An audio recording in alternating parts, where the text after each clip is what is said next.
Well, good morning. It's good to be back. I wish I could be doing some fishing and enjoying the weather, but we're not enjoying the weather. Let me acknowledge my colleagues who are here with me. First, Supervisor Tim Horenberg, who's been doing a great job. We just took another tour around of the pond area, the pumps that are in place, what we call the aqua dam, the water barriers that are in place. So I thank him very much, and the people of Newfane really owe him a debt of gratitude because he is on it, and he's working very hard, and he knows what he's talking about. Niagara County OEM Manager Jonathan Schultz is with us. The New York State Head of Emergency Management, Michael Copey, who you'll hear from in a moment. Division of Homeland Security, Patrick Murphy. The DEC Commissioner, Basil Sagos, who you'll hear from in a moment. Parks Commissioner, Eric Kuliside. The Transportation Commissioner, Marie-Therese Dominguez. Mayor Lawson is with us. Town of Porter Supervisor Duffy Johnson is with us. And Niagara County legislators David Godfrey and John Syracuse are with us. From the last time we were here and we deployed pumps and we talked about the overall situation, the lake level has actually increased beyond that. We are now looking at the very real possibility of a flood like we had in 2017. As painful as that news is to hear, it's true. The level is up. We're now just dealing with Mother Nature and the probability of either rain or wind. It's not just the water level, it's more the wave action, and the wave action is driven by waves. So if the waves pick up, or if we get more rain, then we'll have another flooding situation. And we are preparing now for the reoccurrence of the 2017 flooding situation, which, as people remember, was devastating and caused a lot of damage and a lot of hardship for thousands of New Yorkers. We're talking about the entire shoreline of Lake Ontario. So it's hundreds of miles of New York State property.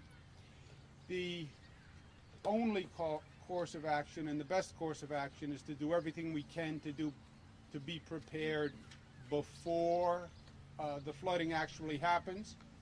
And that's what we're doing. We're more informed than we were in 2017. So you see pumps, emergency workers who are working.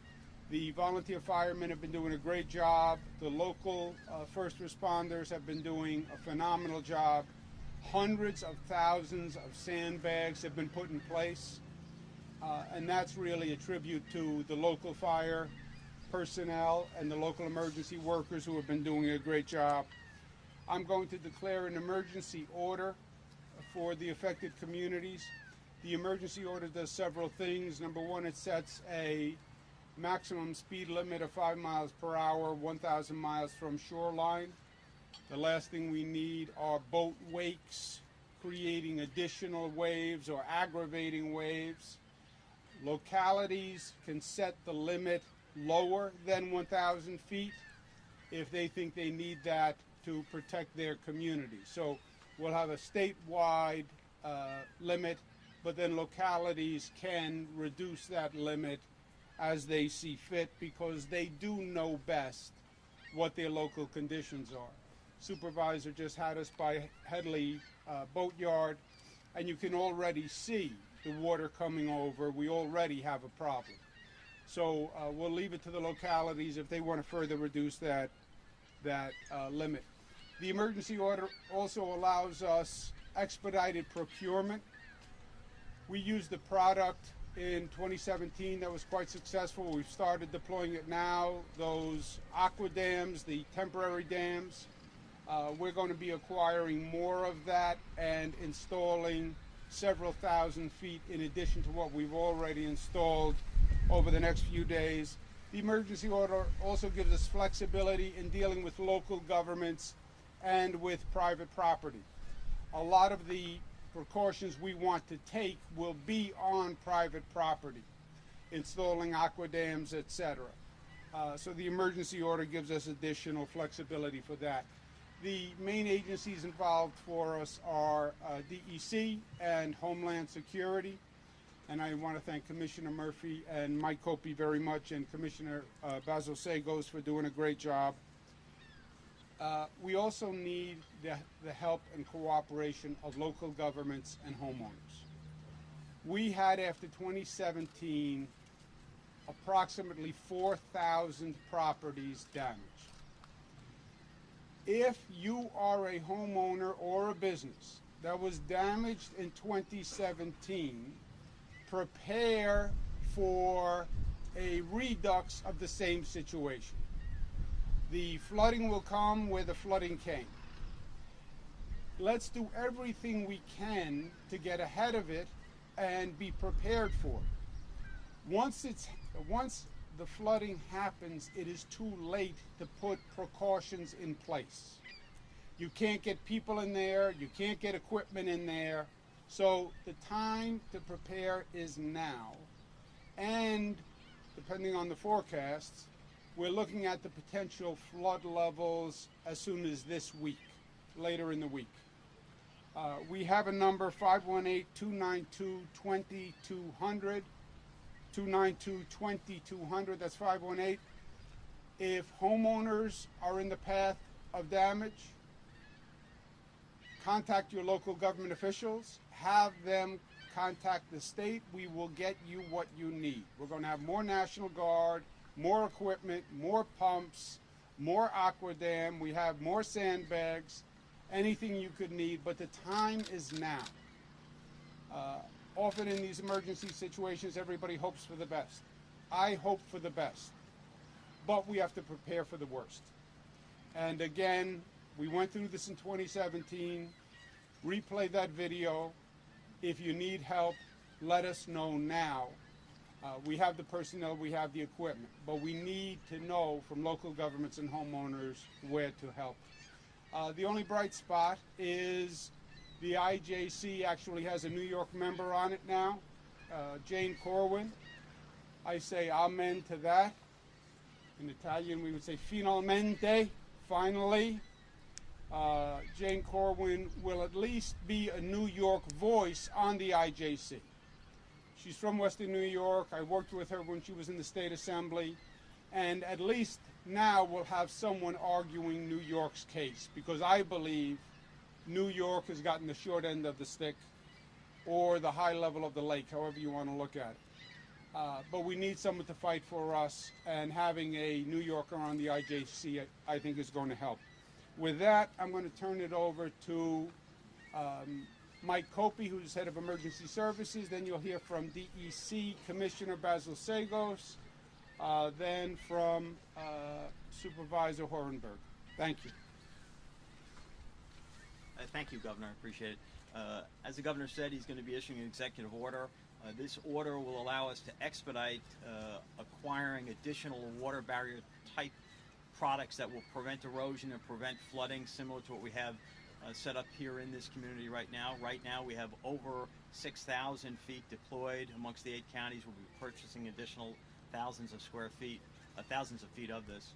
We're also going to be procuring additional pumps, and the pumps are very useful in pumping out sewer systems, similar to here, and drainage systems. We're also going to be purchasing additional pumps so that homeowners and businesses that may sustain flooding can have access to it very, very quickly, so they can pump out their homes and businesses.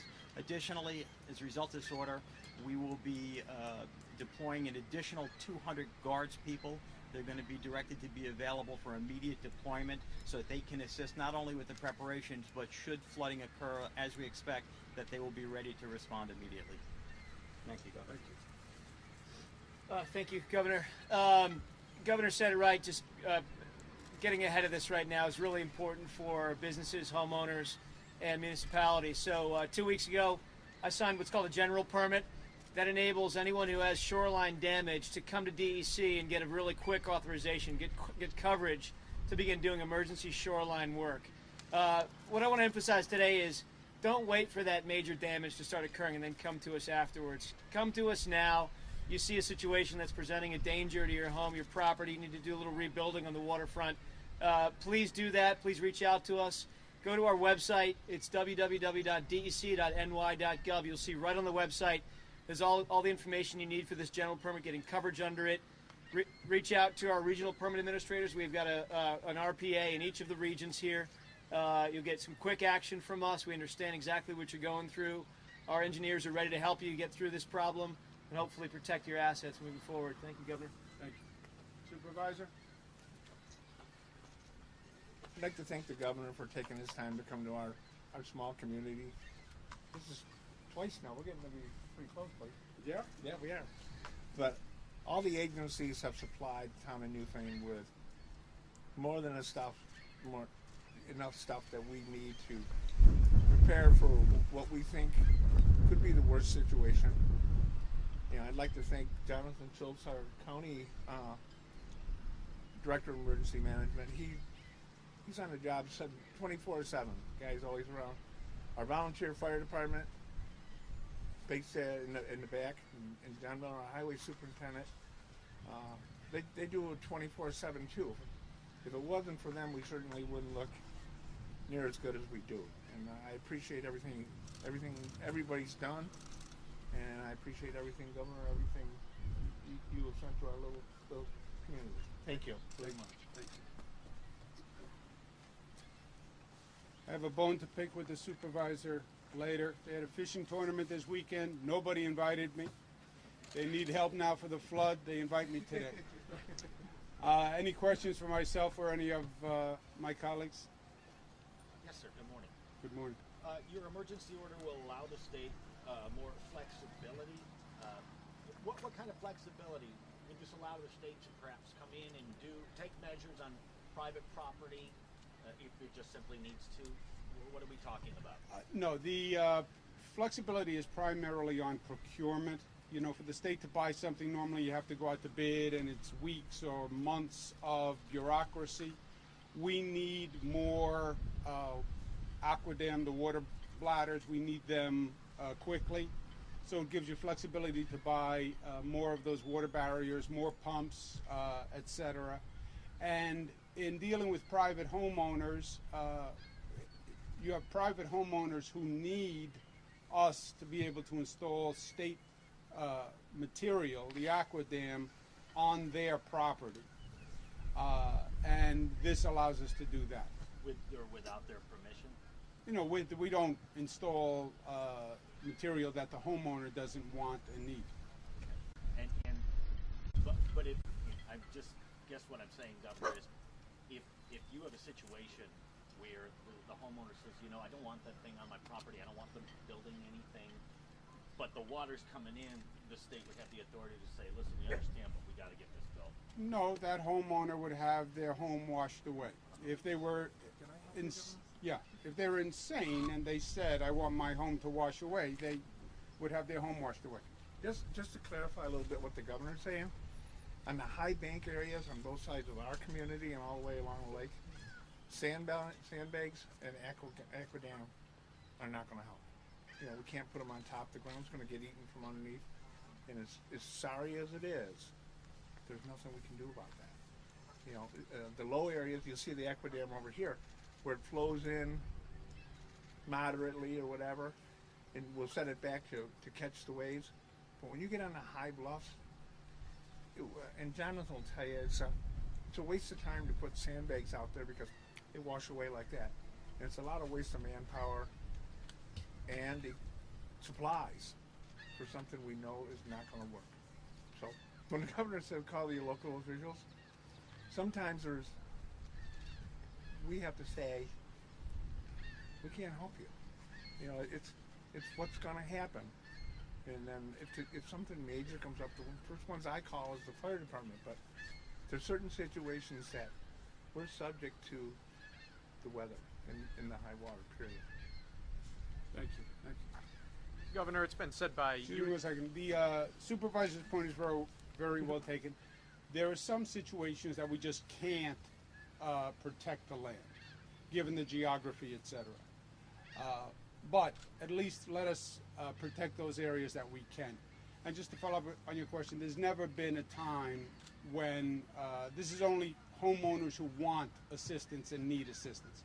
We've done dozens of executive emergency orders, and it's to allow us to help people who want help. If you don't want any help, God bless you.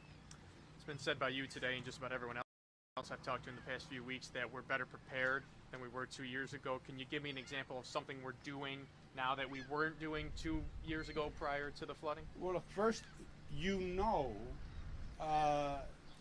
we've seen the movie, right?